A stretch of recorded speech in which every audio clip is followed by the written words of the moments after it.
ములుగు జిల్లా కలెక్టర్ కార్యాలయం ముందు కల్లు గీత కార్మిక సంఘ ఆధ్వర్యంలో ధర్నా నిర్వహించారు. కల్లు గీత కార్మికులకు ఎన్నికల ముందు కాంగ్రెస్ ప్రభుత్వం ఇచ్చిన హామీలను అమలు చేయాలని వారంతా డిమాండ్ చేశారు. అనంతరం కలెక్టర్ కార్యాలయంలో ఏవోకు వినతి పత్రాన్ని అందించారు.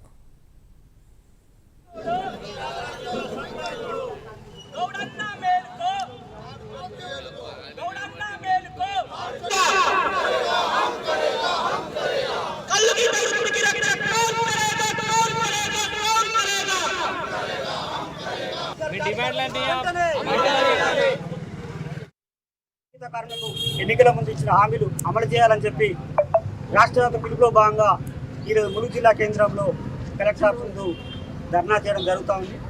ముందుగా ఒక 100 మందితోనే డిఎల్ఆర్ ఫంక్షన్ ర్యాలీ చేయడం జరిగింది.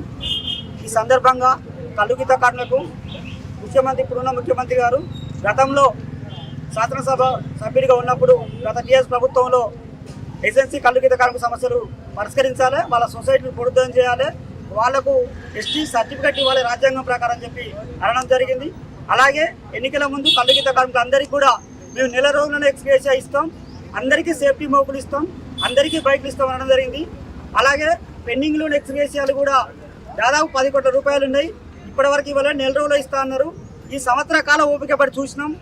రాజకీయాలకు అతీతంగా కల్లు గీత కార్మికులు అందరూ గత ప్రభుత్వం ఇచ్చిన హామీలు అమలు చేయలేదనే ఈ ప్రభుత్వాన్ని గద్దెనెక్కించడం జరిగింది. ఈ ప్రభుత్వం సంవత్సరం గడిచింది చూసినాం, ఇక చేస్తారు అగ చేస్తారని చూసినాం. సంవత్సరం గడిచినా చేయకపోవడం వల్ల ఇప్పుడు పోరాటాలు సిద్ధం కావడం జరిగింది. ఆ పోరాటంలో భాగంగా ఈరోజు రాష్ట్ర వ్యాప్తంగా ఈ కార్యక్రమాలు చేస్తా ఉన్నాం. ఇప్పటికైనా